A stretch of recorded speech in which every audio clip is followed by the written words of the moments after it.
Once upon a time, in a faraway land, there lived three beautiful girls, Rain, Jane, and Zane. They are called the Supergirls. It was a beautiful sunny day. Naglilinis sila sa isang magulong kwarto.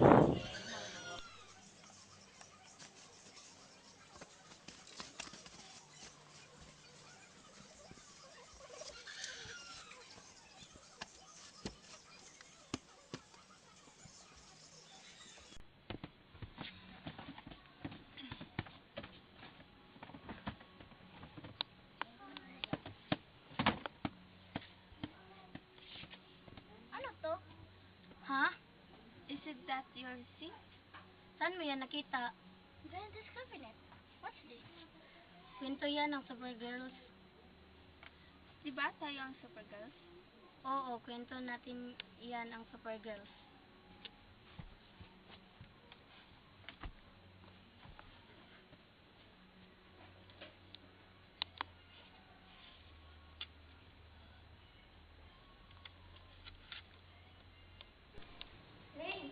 Ako si Sin, isang simpleng babae at proud ako doon. Wala akong kaarte-arte, kaya tuwing nakita ko ang maaarting babae, mga taong iba sa akin, naiinis ako at naiirita. Katulad ni Rin at ni Sin. Una ko silang nakita sa library. Isang kislap pa lang, alam ko na ayaw ko sa kanila. Napakaati kasi.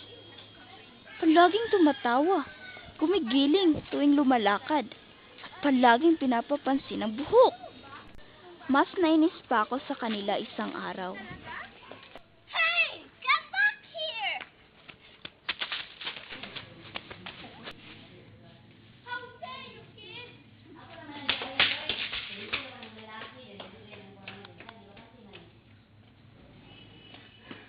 Hoy, anong ginagawa niyo sa kapatid ko? No business.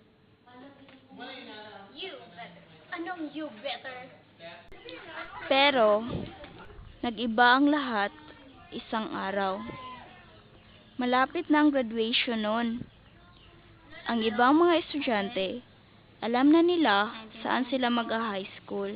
Bye. Pero ako, hindi pa. Hello. Have you heard the good news?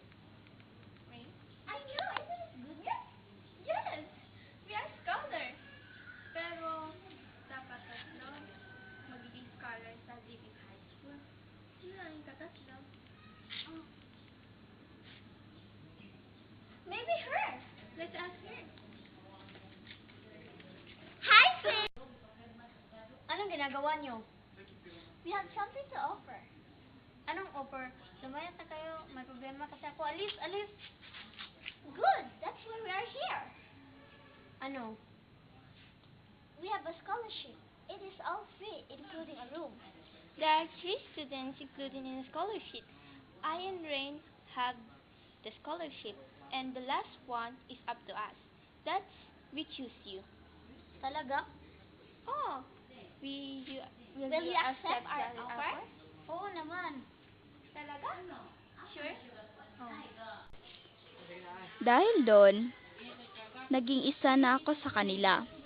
At tinawag namin ang aming grupong Supergirls. At nirealize ko rin na hindi porke iba ang ugali ng ibang tao sa iyo, dapat kainisan mo na sila. Minsan, sila pa ang nagiging blessing sa buhay mo.